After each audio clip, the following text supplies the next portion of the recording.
விலைவாசி உயர்ந்து விட்டது, சட்டமொழி கெட்டு போச்சு, எல்லாமே சரியில்லை.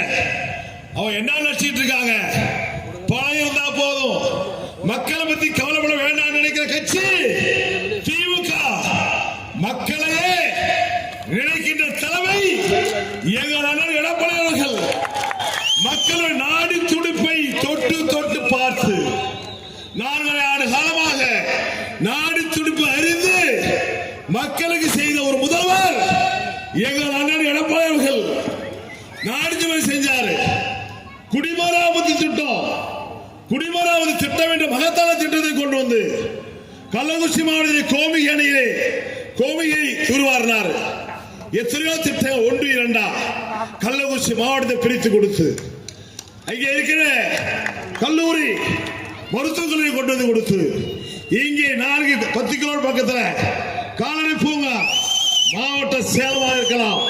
நம்முடைய மாவட்ட மக்கள், நம்முடைய விவசாயிகள் பயன்பெற வேண்டுவதற்காக 1100 கோடி அளவிலே உலக அளவிலே உயர்ந்த காலனி பூங்கா அமைத்து கொடுத்து இன்னும் எண்ணற்ற திட்டங்களை கொடுத்து கள்ளக்குறிச்சி மாவட்டம் தமிழ்நாட்டிலே முதன்மை மாவட்டம் ஆக வேண்டுவதற்காக திட்டங்களை கொடுத்த ஒரு தலைவர், ஒரு முதல்வர் எங்களுடைய கழக பொதுச் செயலாளர் அருமையான எடப்பாடி அவர்கள்.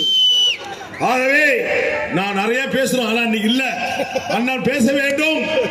ஆகவே தயவு கூர்ந்து வந்திருக்கிற ஒவ்வொரு பூத் கமிட்டி நிர்வாகிகளும் பொறுப்பாளர்களும் அண்ணனுடைய கருத்துக்களை கேட்டு திமுக செய்கிற தவறுகளை பட்டி சுற்றலாம் எடுத்து சொல்லி நான் ஒவ்வொரு பூத்திலும் சொன்னது போன்று ஒவ்வொரு பூத்திலும் நான் உங்களுக்கு கருத்துக்களை சொல்லியிருக்கிறேன். சொல்லலாம் இப்ப அண்ணன் கேட்பாரு, சொல்லுவீங்களா? சொல்லுவீங்களா? குறிப்பா பெண்கள் சொல்லணும், சொல்லுவீங்களா? நீங்கள் என்ன செய்ய வேண்டும் என்பதை நீங்கள் எப்படி அந்த பூத்துல வாக்கு கேட்க வேண்டும் என்று ஒவ்வொருவரா சொன்ன அதை அண்ணன் சொன்னா நீங்க கேட்கணும். அண்ணன் சொல்றபடி நீங்கள் ஒவ்வொருவரும் செயல்பட்டு சொன்னால் நமக்கு யாருடைய தயவும் இல்லாமல் அண்ணா திமுக தனித்திருந்தாலும் வெற்றி பெற்றுவிடும். கள்ளக்குறிச்சி 4ஆம் தேர்தலில் என்னை வேட்பாளர் நிறுத்தினார் அண்ணா அவர்கள். வேட்பாளர் நிறுத்துகிற போது கள்ளக்குறிச்சி மாவட்டத்தில் 3 தொகுதி, விழுப்புரம் சேலம் மாவட்டத்தில் 3 தொகுதி, 6 தொகுதியிலும் தமிழ்நாட்டில் இருக்கிற எல்லா வேட்பாளருடையும் அதிகமாக வாக்குகள் வாங்கி கொடுத்த தொகுதி கள்ளக்குறிச்சி தொகுதி.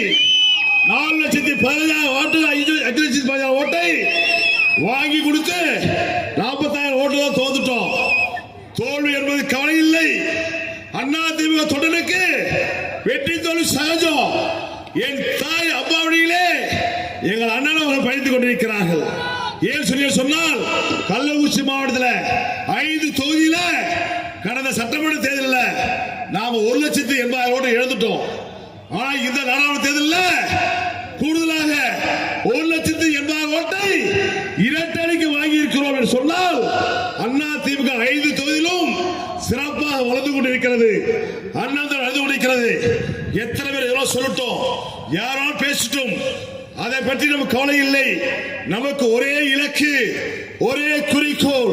நம்முடைய கழக பொதுச் செயலாளர் அருமையான எடப்பாடி அவர்களை தமிழ்நாட்டு முதலமைச்சராக மட்டும்தான் குறிக்கோளை வைத்து நாம் செயல்படுவோம் என்று நாம் எல்லாம் சூளுரைத்து சவால் ஏற்றுக்கொண்டு நாம் செயல்பாடு கேட்டுக்கொண்டு நிகழ்ச்சியிலே கலந்து கொண்ட அனைத்து கழக நிர்வாகிகள் பொறுப்பாளர்கள் அனைவருக்கும் என்னுடைய மனமார்ந்த நன்றியை நான் தெரிவித்துக் கொள்ள கடமைப்பட்டிருக்கின்றேன்.